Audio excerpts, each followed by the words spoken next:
Hey, peace and blessings, family. And we're back again talking about spiritual traditions, spiritual paths. And I am joined by Iya Olori. Yes. Pronounce your full name for me. Sure. So my full name is Olori Oyadeli Ogunshina. What does that mean? So Olori is a title. It means queen, which I am. I was coronated or crowned in the Republic of Benin back in 2003. Oyadele means Oya is here. Oya has come back home. And Ogunshina means Ogun opens the path or the gate. So that is my spiritual name. Oyadele Ogunshina. But everyone in the ATR world knows me as Olori. Olori. So when most people get their name, their spiritual name, is Mhm. there a Risha that crowns them? Is it always in their name or no? 9 times out of 10, yes. Okay. 9 Okay. times out of 10, yes.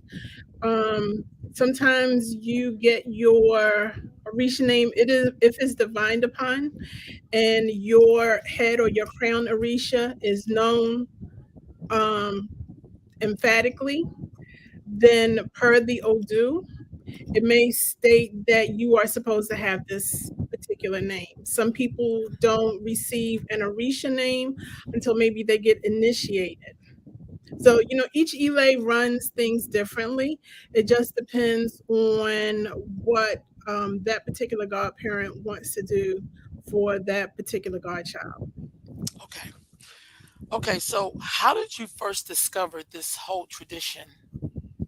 Girl, so my journey, woo, child. I was born and raised Baptist, Okay. but it never really spoke to me because I had questions. It was so many inaccuracies in the Bible, and I never felt like when I prayed that Jesus was listening to me per se. It wasn't until I got to college that I had a professor. His name was Baba Leon Hosey. He's now ancestor, E by A, and he taught classes on Africa.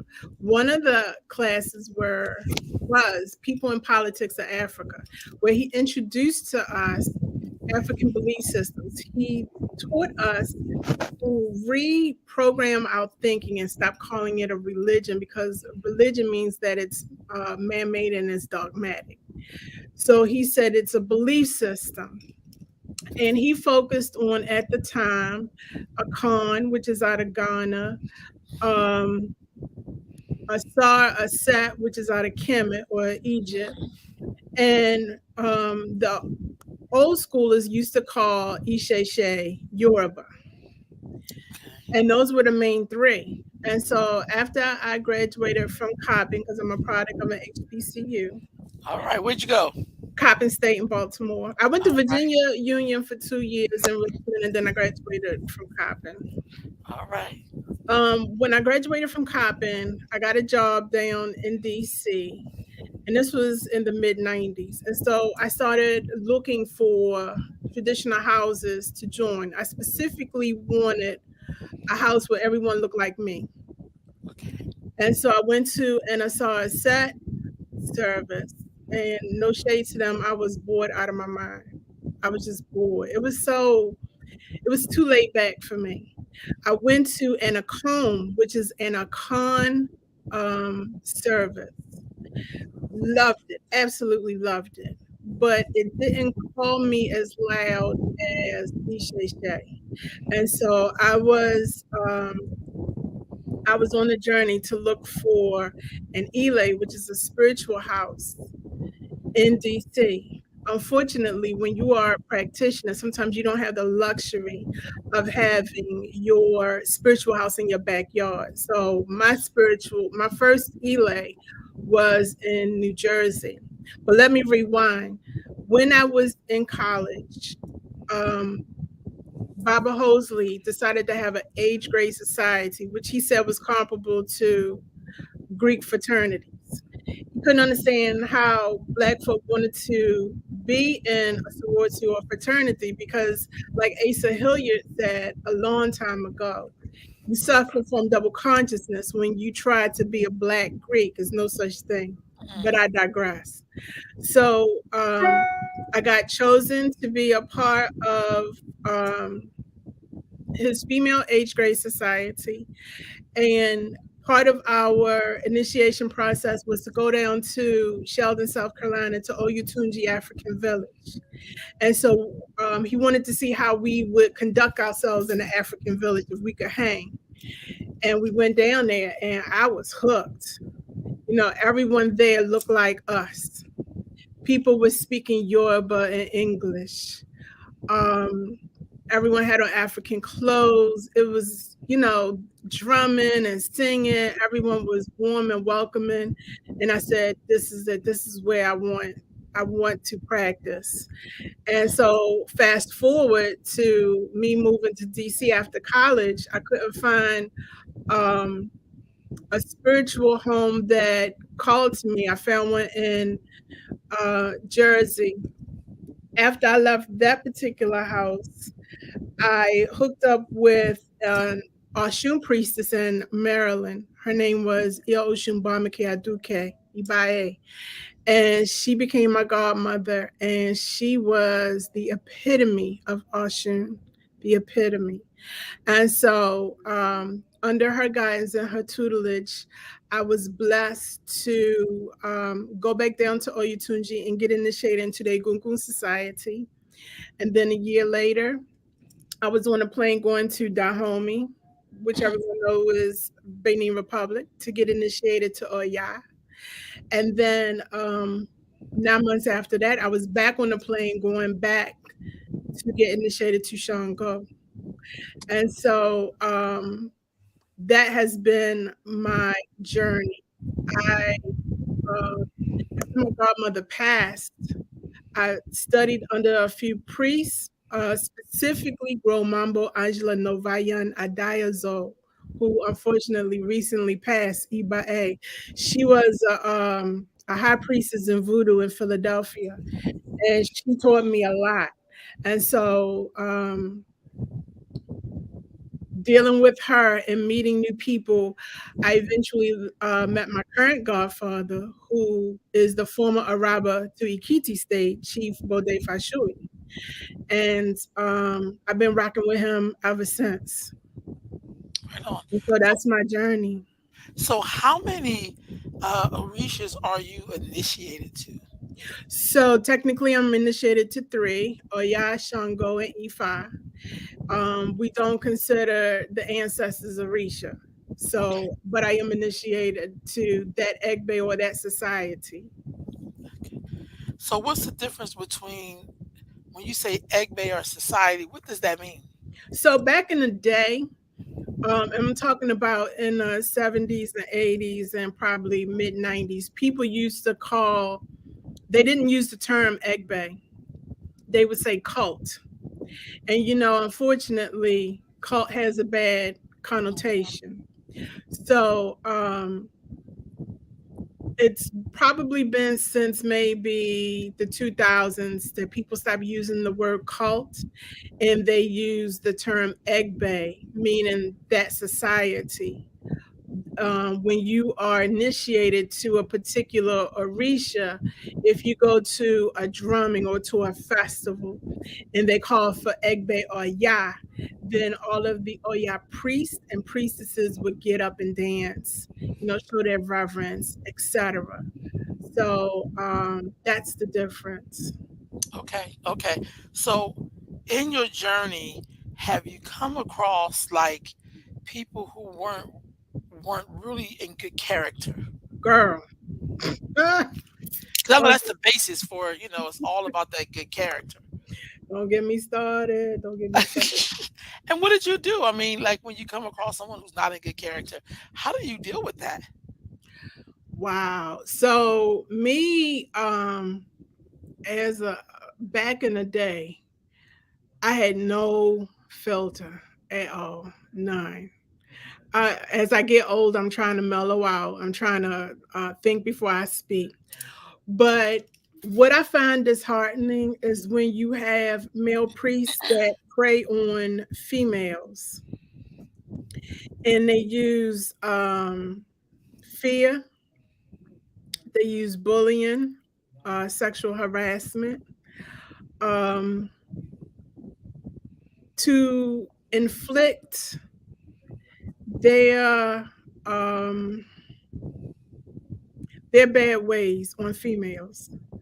Countless stories I've heard about sisters who were violated sexually under the guise of Orisha. You Mm, have some babalawos out here, for instance, um, the story that was told to me from a babalawo said that there was a babalawo in New York who had, I don't know if it was a client or a godchild, but the sister had cancer and it didn't look, her situation looked bleak. And the babalawo told the sister that if she wanted to get healed, he had to have sex with her. wait, That he, what? yes, he had to have sex with her, and that he was going to put the medicine on his penis and insert her, sexually. Long story short, unfortunately, the sister died. So when I asked the Baba, um, give me a name, he didn't want to do that. Mm, You have that's some Babalawos who are predators to men. I've heard stories of men being sexually violated under the guise of spirituality or Orisha. I know one particular Babalawo who died a horrible death because he raped a guy during his initiation. It's a lot of stories. A lot of times people don't want to um, really go into detail about it. They are ashamed. mm, They are afraid of retribution. They're afraid of if they call the particular person out, that that person's minions will come after them, threatening, send juju and stuff like that. But like I tell my godchildren, I don't fear no one. I don't fear no one that's walking on this earth, because if man put a curse on you, man can take curse off of you. And so if you speaking your truth, your truth doesn't have to be validated by someone's ignorance. That's a quote from Baba Dick Gregory, E by A. mm-hmm. When you encounter people who have been violated, you gotta do something. And so a lot of times, people who come into this belief system looking for elevation, looking for salvation, looking for peace, looking for enlightenment, and then they meet with someone who has questionable moral character, someone who is wretched, someone who ain't worth a damn. They leave, and they'll either go back to the church, go back to the mosque, or they'll just say to hell with it. They want to lump everyone who practice African spirituality as being shady, being a scam. And we all aren't like that. But I find that if you know someone is doing bad and you're not calling that person to the carpet, then you're just as guilty as the person who is committing the crime. I agree. I agree. Period. I And agree. so, a lot of people in the ATR community don't like me. I don't give a damn, because I will call you out. If I find out that you are shady and I have receipts to back up my claim, I have to call you out because I have to protect the unsuspecting. Mm-hmm. And that's the Oya in me. Oya champions the underdog. She fights for those who have no voice. She gives a voice to the voiceless. She empowers those who are powerless. And the belief system is not bad. It's a beautiful belief system if it is practiced genuinely, but you have a few bad apples that will ruin it. And it's not just Ishe Shea. I'm talking about in Candomblé, 21 divisions, I got you. Santeria, Lukumi, Voodoo, be it African Voodoo or Haitian Voodoo, Shango Baptist, or be it you name it. It depends. We got Ishe Shea, we got our fair share of scoundrels, to say the least. But There have been priests that if I'm in a spiritual setting and I know the person ain't worth a damn, I tell them, don't speak to me. I don't have no words for you. I'm not going to embrace you. I'm not going to kunle to you. You know, I'm a show restraint and not try to rip your head off Mm, because you're taking people's innocence and their money for right whatever on, reason. You right know, on. Yeah, I think that's a struggle even in regular religion. Like the bad character people kind of always show up. Like I think that's a part of the human condition. I mean, if you will, like in societies, like it's gonna be some crazy people up in here, or people who character is not good. Like exactly, if they was like that in the regular world, like if they was in Christianity or Islam, and then they found this, they're gonna be pretty much the same person. Like, you exactly. know what I mean? So I totally get you with that. Let's talk about Oya for just a minute. Um, I remember first coming into the tradition and someone telling me about Oya, and all they could tell me is that she's the cemetery gates, and they give you all the scary stuff, and I'll be like, oh my god. So, could you tell me, since you are initiated to her, what is Oya about?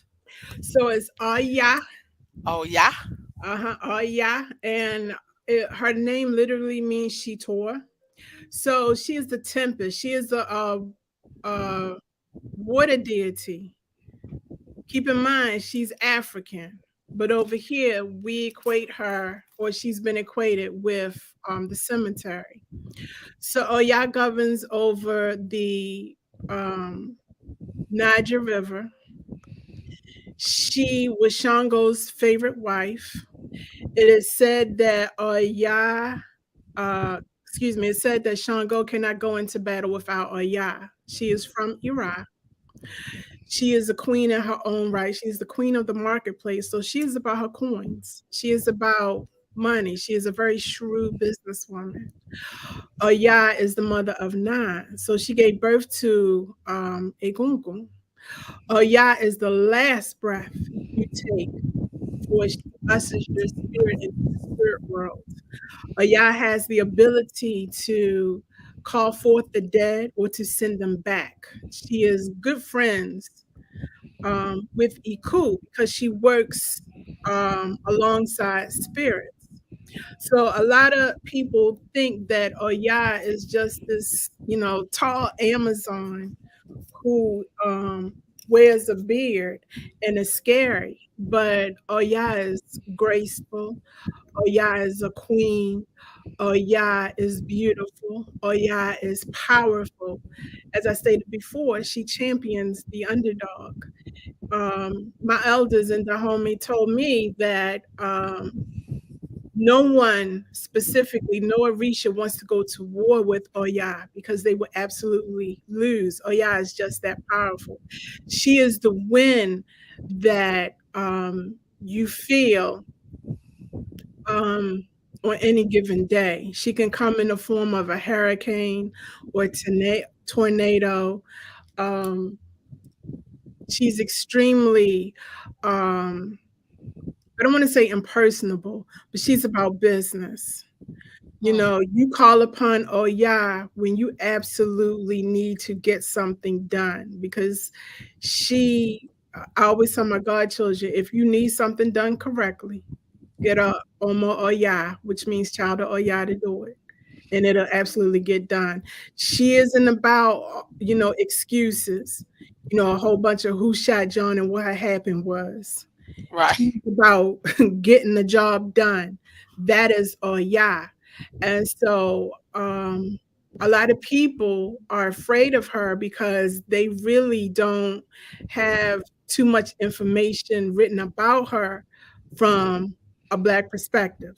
I'm currently writing a book about Oya from my experience in Dahomey. And so part of my book will have me to go back to Dahomey so I can interview some elders there who can go more into depth because I want my book to have pictures and hopefully I can do a video too about, oh yeah, because we need more books written about the Orisha from a Black perspective.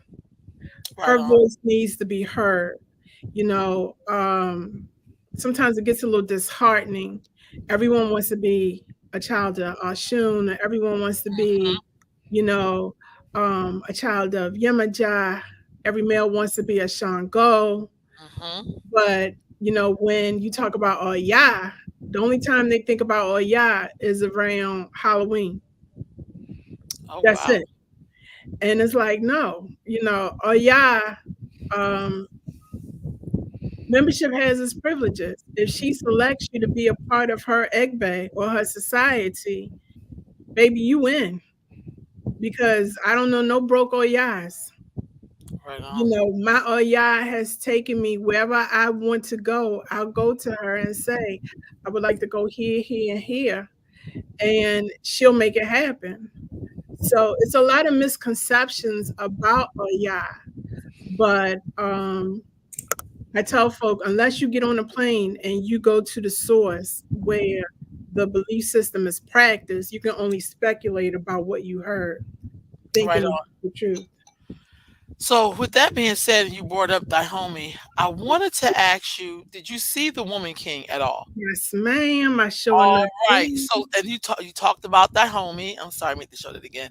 You talked about Dahomey and um first of all, how did you feel about The Woman King? Because um um I mean, how can we talk about Dahomey? I liked in the film they did have some Ifa in there, Shay Shay in there, but what did you think about it? And did it put you in the mind of Oya at all? Or Yes. okay. What I loved about that movie, because I wasn't going to go see it. I was going to wait until um, it came. I was able to stream it, and then I was going to go. You know, I was going to watch it either on Netflix or Amazon. And the sister, Aloye Taisi Abiye, who wrote the Isheshe workbook, she said, "No, sis, you got to go see it." So I was like, "Okay." I love that movie so much. Now, it's not a documentary. Right, It's edutainment. It's a movie. right. And so what I shared with the Aloye was that you saw different aspects of Oya in that film. Mm, Especially at the end, um, after it was all said and done, you saw a softer side of Viola Davis's character. People think that us Yas are just all, 24/7. No, we do have a softer side too. Um, I love the fierceness. Um, I love the passion. It's so much I want to say about the movie, but I don't want to give away any spoilers. You know I what I mean, mean? I done seen it 4 times. I've been taking young girls to go see the movie, like, some were going tomorrow, you know what I mean? So I teach a lot of schools because Yeah, I just think it's so empowering, like, how it's could you not feel very empowered? empowering. Um, what it shows is that no matter what, they each had one another's backs. Mhm. Even during adversity, at the end, when Oba got what he got, I said, the elder said, no man wants to go to war with Oya because you Mhm. will absolutely lose. And he did. And so he got what he got. To me, that movie was beautiful. Yeah, Aside from the fact of the history, again, it's not a documentary. right. And so that movie showed women being empowered, women being strong, women being vulnerable. Mhm. it showed women taking care of their business and how much we can endure under adversity. Hmm. It just, that movie is awesome. Awesome. I wanted to do the the chant when at the end I was like, no, I need to control myself. But if you had stayed while the credits rolled, I you seen that extra showed, scene. yes. Yes. And she was pouring libation to the ancestors and honoring the ones who were no longer with them. I said, this is so damn powerful. Mm. So powerful. And as a Ianifa, I specifically enjoyed her pounding E King, marking Odu, and then interpreting what the Odu was saying so that Viola's character could get a better understanding of what lied ahead in the future. But I'm Hmm. glad that Viola listened and did the Eba, which was Yes. important. In our tradition, what's the point of getting a reading if you're not going to do the Abba? Abba means the sacrifice. You don't necessarily have to sacrifice a chicken or a goat or a pigeon, but you have to give up something to get something. And some people, they don't want to do that. They want quick fix. But that movie, if it doesn't win an Oscar, I'm sure they're going to get a lot of accolades and awards from like TV One and whatever other black or so-called black um, show wants to give them because it was awesome, and all of them, they earned their accolades. So the other beauty that I liked about the movie itself and the story they were telling, that's like the diaspora story. So it doesn't belong just to African Americans. Like that cast was actresses from South Africa, Right, Uganda, Britain, Nigeria, I mean just all all America. over. I mean all over because really all of us are a part of that story. You know what Yes, I'm saying? Like I feel like we don't sometimes I hear this argument about British black actors taking jobs from American actors or and I'm like, y'all, like, are you serious? Like nobody can really tell y'all apart half the time. You know what I mean? So I thought that was beautiful that I watched a lot of their interviews and I was just blown away. Like I think everybody they had in there was perfect. I agree. I Everybody. agree. The casting was spot on. Yeah. Yeah. It was visually stunning. I love the Yes. cinematography. I wanted the outfits. Me too. I want my house to have that bathhouse. Yes. I want I want to redo my shrine room so it looks like the way that shrine was shown outside. It was just, they put money into it and I Yeah. appreciate that. It didn't look like it was done on a Tubi Yeah. budget, if Yeah. I'm making sense. No, really. Well, it Yeah. took her 6 years to make that to get the green light. I mean, to really get the support they needed to do that film. And I think the beauty for another beauty for me is like this wasn't fantasy. No matter how they're telling the story, we knew that there was some women who lived like that in that time. Yes. And we never get to see how black women, because they also made a lot of sacrifices to be who they were. And I think sometimes we leave that out. We see a lot of glamour and glitz or whatever we think it is, but we never look at the sacrifices people are making to be whatever they're going Mhm. to be. You know what I'm Yep. saying?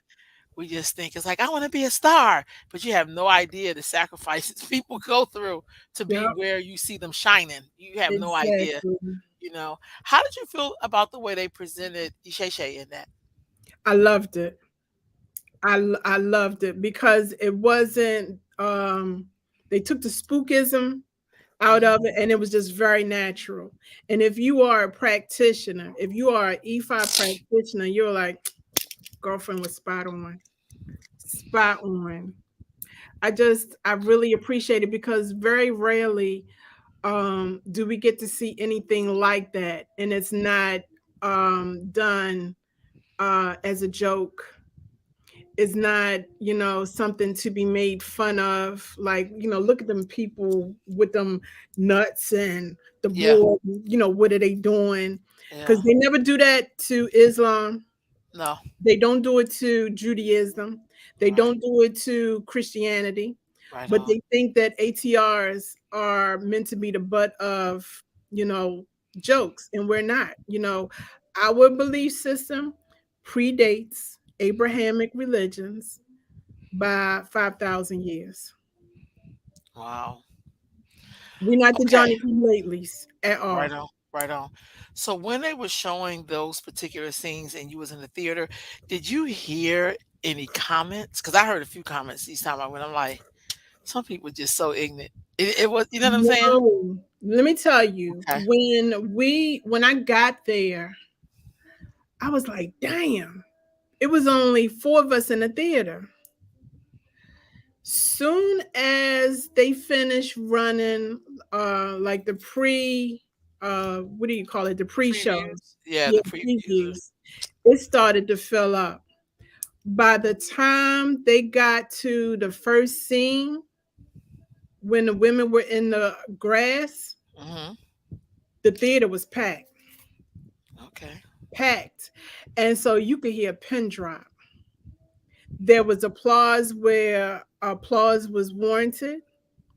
There was laughter when laughter was warranted. And at the end, people clapped. Hmm. And see, I'm a nerd. I stay because I want to see, okay, who did the makeup, who did the costumes, who did Yeah. the catering, where was the film, who was this character. That I stayed and I saw her pouring libation. I was like, oh, as an Egungun priestess, that just touched my heart because we never see that. We never see us portrayed in a positive light on the big screen. Never. Mm, mm. Wow.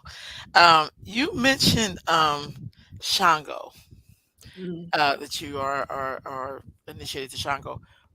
Who is Shango? Shango is a deified ancestor. He was the fourth Alafine or king of Oyo, ancient Oyo. Some people say he was a third, but nevertheless, he was a real person. Shango is a manly man. Shango detests liars. Mm, Shango rules with the iron fist, but he too champions the underdog. He protects women and children. Shango has a close relationship with Obatala. Shango, during his time, he had three wives: Oba, Oshun, and Oya. Shango, his egg bay is worldwide. I don't care where you go in the world. If you say Shango, everyone, be they in Brazil, Trinidad, Cuba, Puerto Rico, DC, New York, South Africa, they know who Shango is. He's a very powerful deity. He, when it's thundering and lightning, he's that boom that you hear, followed by the lightning. He is powerful, very powerful.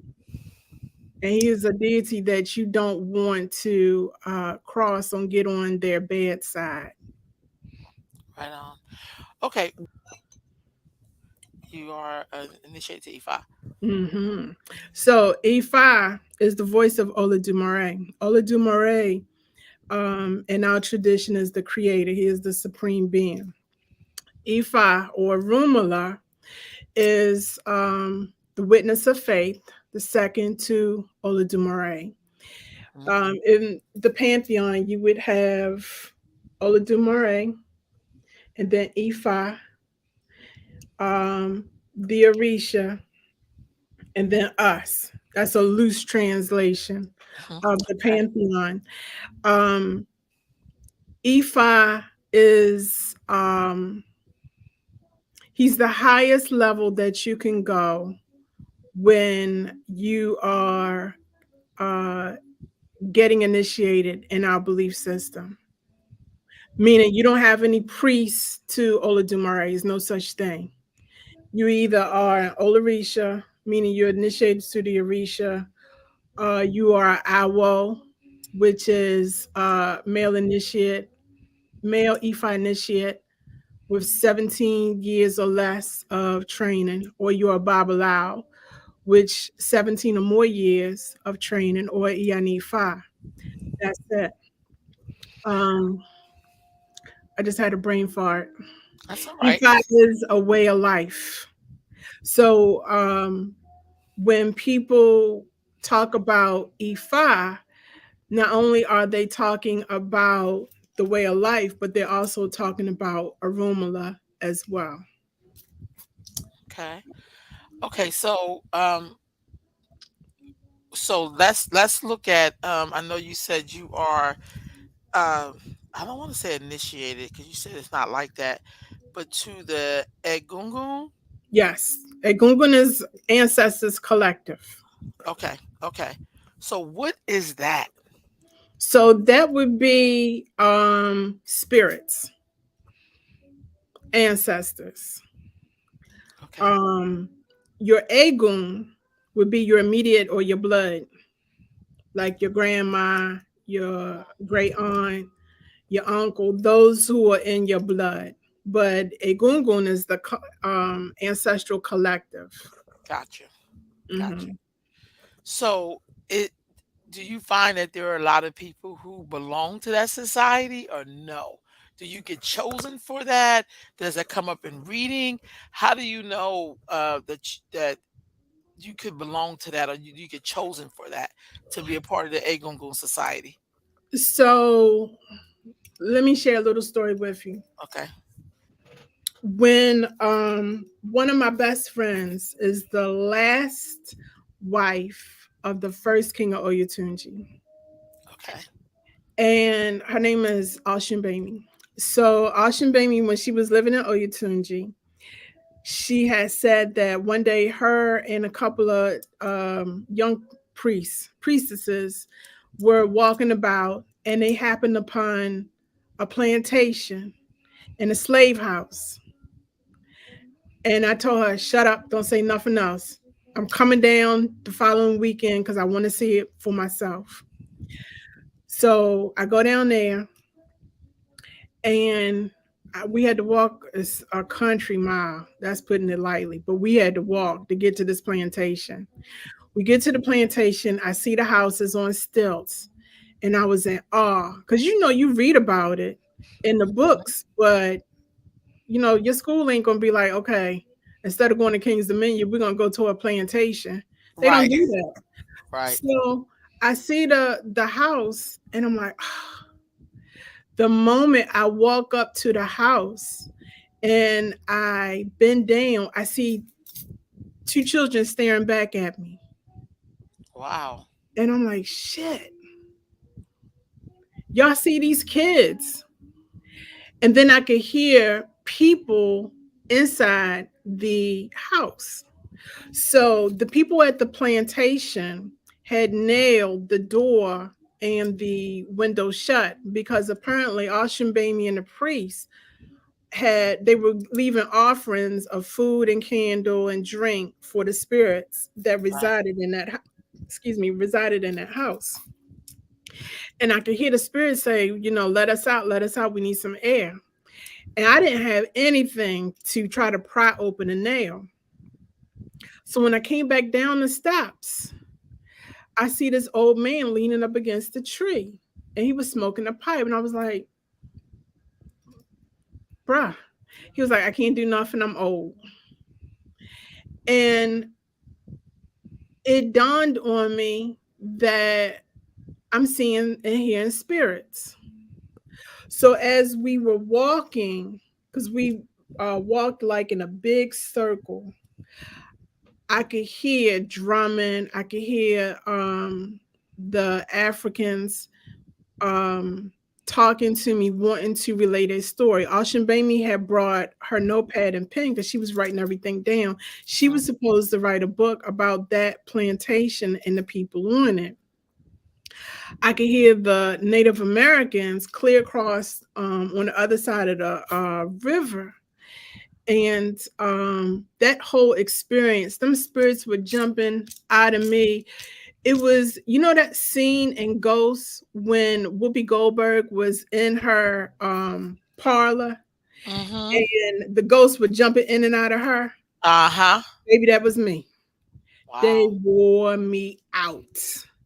And so by the time we were about to leave, there was like some pots and utensils and things. And I had really wanted to take it as a souvenir. And one of the spirits, her name was Big Mom, and she said, "No, don't take it," because she cried many a tears in that pot. And she said, if you take this pot back with you, it's only going to bring you grief. And Mm. so we left. And by the time we made it back to Ocean Baby's her house, because she lived at Oyatunji, I was worn out. She was like, you know, you got to take a spiritual bath. I couldn't do it. I could not do it. So she told Kabiesi, the Oba of Oyatunji, the first king, what had happened. And he did divination. And she came back and she said, "You, my dear, are a medium. You need to get initiated to the Egungun Society." And so 9 months after that, I was making my way back to Oyatunji to get initiated into the Egungun Society. Wow. And so a lot of times when people need pots or shrines, when they need to be elevated to certain levels, meaning if they need to get initiated or go through a ritual, it will come up in divination. Gotcha. Um, I don't know if someone says, "I want to get initiated to a Gungun society," and someone will just initiate them, they should have divination perform, because it may not be that person's path for them to be an Egungun priest or priestess, if I'm making sense. It may not Yes. be in their destiny. Yeah. It's Not like when everyone is people see called those. Huh? no, I was going to say it's not, everyone is not called to the priesthood, be it Egungun or Risha. Gotcha. That's like when people say, "I know that I'm Oshun," and then they get their reading and the Shun ain't nowhere in there. It's like you Girl, know, you want to be so because you think that's cute. Like I want them boots. You know what I mean? It's like yeah, it's just not the same thing. So yeah.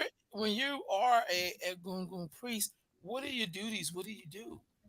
So, as an Egungun priest, if you are trained, you can perform Itutu rites or you can do funerals, but you have to be trained. Right on. You should be able to pass spirits so that you could do ikujokos or misas or seances. You should be trained on how to banish spirits.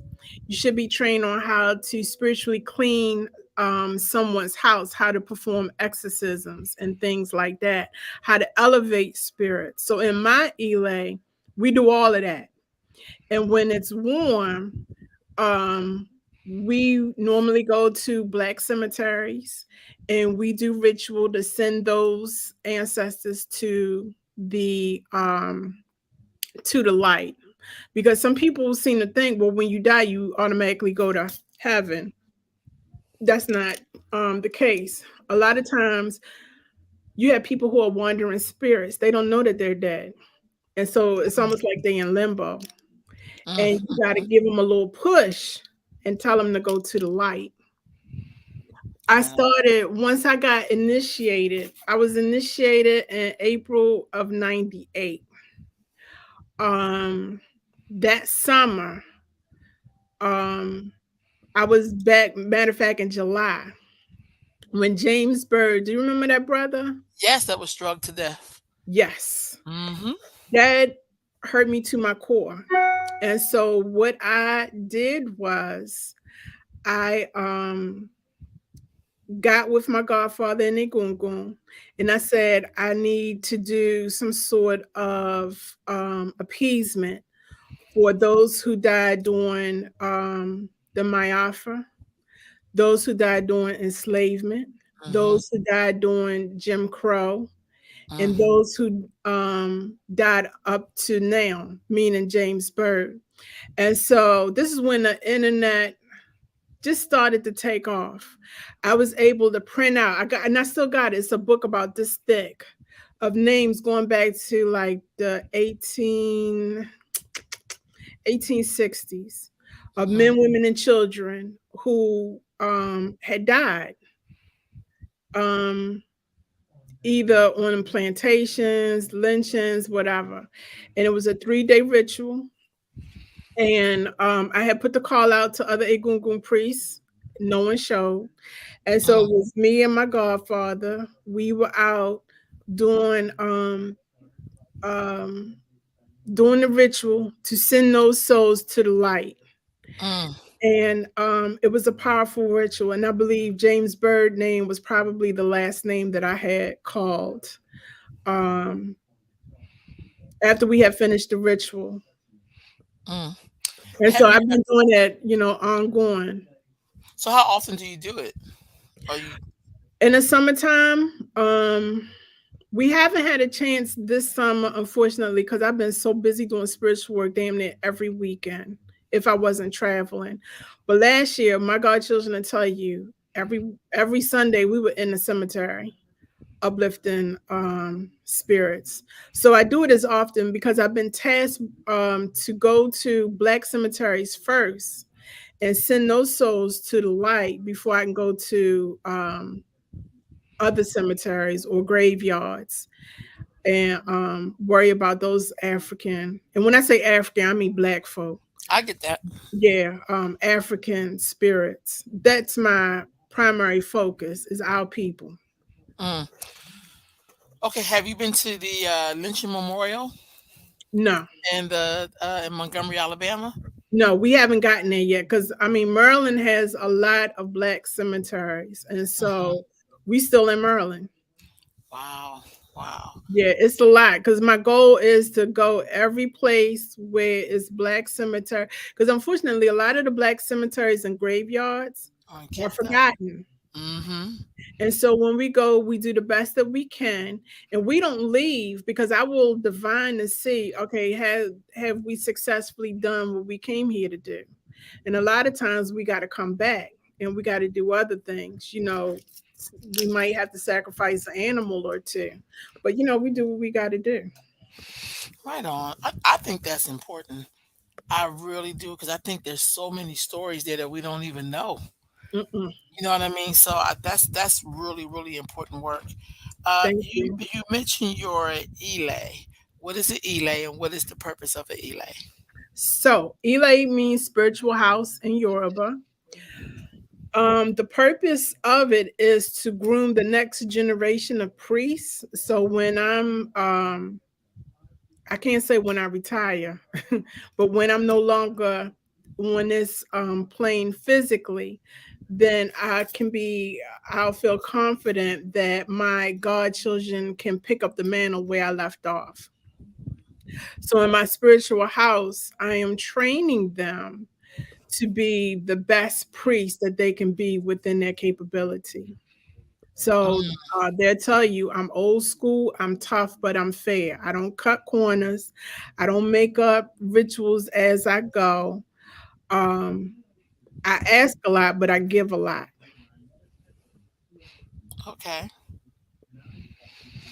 All right. That's good. That's good. So when you're in an elay, are you supposed to stay in that elay forever, or It's how? up to the individuals. Some people come, get what they need, and they move on. You do have some who will come and stay. They're comfortable, they're happy. I tell other priests that's the hazards of the business. You will have some godchildren who are ride or die, who will stay with you to the end. And then you have some that think the grass is greener on the other side, or maybe they don't like it being so strict, Mm-hmm. and it's just not for them. You can't take it personal. You Right on. know, it's a person's personal choice. You can't be upset, you know, when a godchild leaves. Just, you know, wish them well. Don't wish them ill. And you focus on the ones who decide to stay with you and who want to learn under you. Right That's on. about all you can do. That makes sense. In your tradition, do y'all have like a southern, like how the Southern Baptists have their conventions, leadership convention conference? Do y'all do something where all the Elays kind of get together, or no? Not particularly. You may have if it's like a huge Elay and they have different chapters or branches in different cities, they may come together.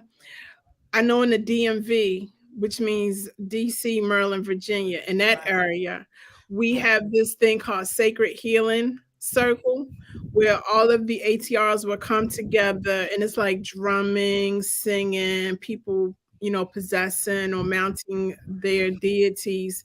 It's like a healing, um, lack of a better word, symposium or Right. festival. Um, they do that, but for the most part, no. Okay. I just so do you ever so when you look at the different branches, I'm gonna just say like if it's Ishe or Lokumi or Santeria or whatever we have, Mhm. are there times where those different branches kind of get a chance to work together a little bit? Yeah, if they have like sometimes festivals, Okay. you know, like in Philly in June One there's day. a festival called Odun Day. Yeah. It's a street festival, but it started out as a festival to honor Oshun. Uh-huh. So the Iya who started it was a Lukumi priestess. And I believe that you have other ATRs that will come and support because during the festival, they'll have a processional. They parade the egungun. Um, we have offerings. People take their offerings to the river for Oshun, and that's supposed to be the official start to the street festival. But you know, that's just a minute few who may come and participate. And you can tell who are practitioners because we're all in white. Some of Right us on. may wear our Orisha accents, meaning by me being a child of Oya, I might have on white, maybe a purple hat wrap or a purple Gotcha. arrow. You know, someone, if they are Ogun, they may have on green, white and green. So it just depends. Okay. What is the purpose of all the white? So white, white is light. White, white keeps you in check, meaning you're not gonna cut up and act a fool when you in all white because you know that you are doing something spiritual, and so you kind of don't want to get dirty. Sometimes it's unavoidable. You know, there's a thing you have your working whites, and then you have your festive whites.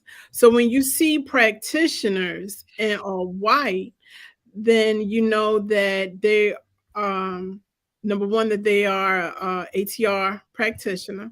Mm-hmm. Number two, they're probably going to a function, and it just shows respect for the Orisha. Sometimes you can wear other colors. Yes, you can wear other colors, but white it shows your humbleness and servitude to the Orisha. Right on. Right on. What do you call it when someone is just starting their journey? Is there a certain name for them? Yeah, so Alejos or Alejos are outsiders. Once they find a Elay and they join, but however the protocol is to join that particular Elay, then they become an Aberisha. If they go through the ranks and get initiated to the priesthood, to the Orisha, they become an Olarisha. or they become a Baba or Iya.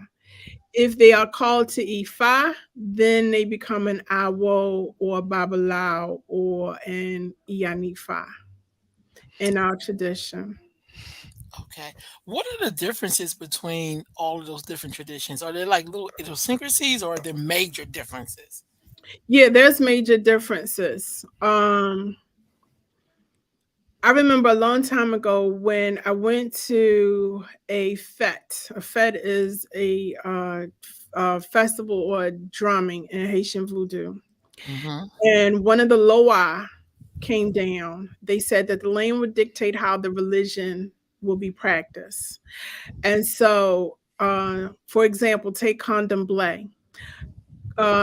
It said that outside of Nigeria, that Brazil has the second largest Population. population of Black folk. So Mm-hmm. those who practice candomblé, um, they do so, but they speak Portuguese. Mm, So those who know Yoruba may sprinkle their Yoruba in with their Portuguese, but those are some differences there. I forget up until what period they didn't have any, and I could be wrong. They didn't have any like Babalaos or Ianifas. It may be mm, up until maybe the 80s, I think, that folks started to go to Nigeria, get initiated. Nigerians started to migrate to Brazil and mm, initiated. So now you have Ifa priests in Brazil. But up until then, you had the Iyas, which they call May, MAE. And I forget what they called the Babas, but they were mm, doing all of the work. In Cuba, they practice regla de ocha. And so they would synchronize their Orisha with Catholic saints. mm, So they would sprinkle their Yoruba with Spanish. And so that's how the wherever the African was dropped off during the Ma'afa. And for those who don't know what Ma'afa is, it means transatlantic slave trade. Wherever our people were dropped off, the belief system morphed from Isheshe into Candomblé in Brazil, Regla de Ocha in Cuba, Haitian Voodoo in Haiti, Shango Baptist in Trinidad and Tobago, mm. um, Obia in Jamaica, Santeria in Puerto Rico. You understand what I'm saying? Yes, ma'am. Okay. So that's how the belief system morph. But make no mistake about it. Isheshe is the foundation from which all Orisha-based religions sprout. Why? Well, maybe it didn't. I don't know. But in North America and in the U.S., um, did it did it survive at all in North America? Yes. Okay. Yes. If someone says no, they full of shit. Yes. Okay. It Okay. survived. Could you give me an example? You're looking at her. It survived. Okay, I get that. Yeah, it survived.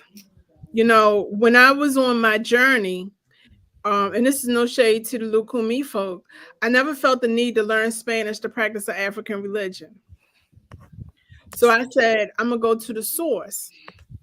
And it just so Mm, happened that, you know, my Aegon sent me back to Dahomey to reconnect with my father's side and get initiated into Oya, the Egbe of Oya, through the Dahomey system, because that's where my people come from. My people are half Fawn and half Yoruba, but we're more so on the Dahomey side.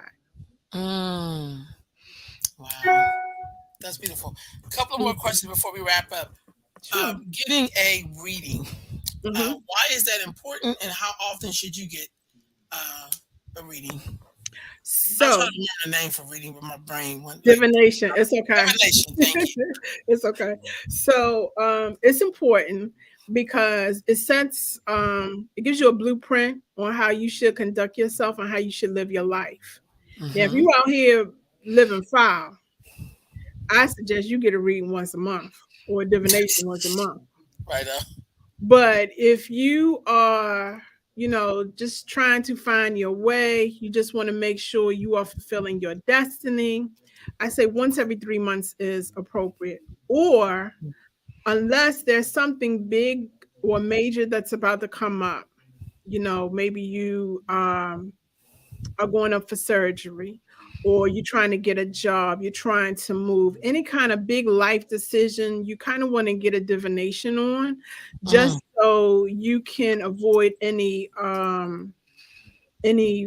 traps along the way. You want to be proactive and not reactive with gotcha. respect to getting a divination. Is most important. I tell my clients, please don't wait until shit hits the fan. Mm, You want to avoid that by getting a divination. That's step one. Step number two is doing a prescribed ebar. Again, ebar means sacrifice. It doesn't necessarily mean that the client has to go find a chicken and kill a chicken. That's not what I'm saying. Every divination will give you a remedy to your problem. Whether or not you decide to fulfill that or do that particular remedy is totally up to you, because we all have free will. right on. How can you tell if somebody's in good character on your journey? What things should you look out for or this be aware of? By the actions, because their audio matches their visual. Got you. Yeah. If you meet someone and they uh, live like a gypsy, always changing locations, phone number always changing, they ain't got a Mm, pot to piss in or a window to throw it out of. They ain't got no money. They can't keep a Elay. Anytime someone goes before them to get a read and they pulling out tarot cards or crystals or water gazing, they might do the guess method.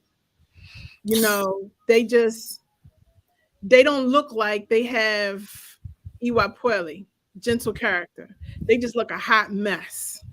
And you can mm, spot messiness a mile away. that's real That's the tough. person you want to, I tell folk, run fast, run in the opposite direction. Because your Ori, your spiritual third eye would be like, there's something not right about that particular person. And you need to recognize that red flag. And just don't think that it's gas. Oh God, yeah. Look, I so enjoyed talking with you. I think you gave us a lot of information. And I thank you so much for spending this time with me and just talking with me. So I'm gonna wrap this up. You have any parting words? But then don't hang up. But you have any parting words? No, I just hope that I've enlightened some of you all.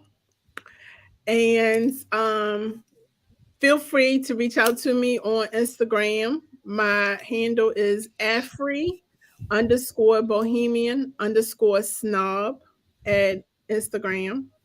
Facebook, it's Olori Oyadeli Ogunshina.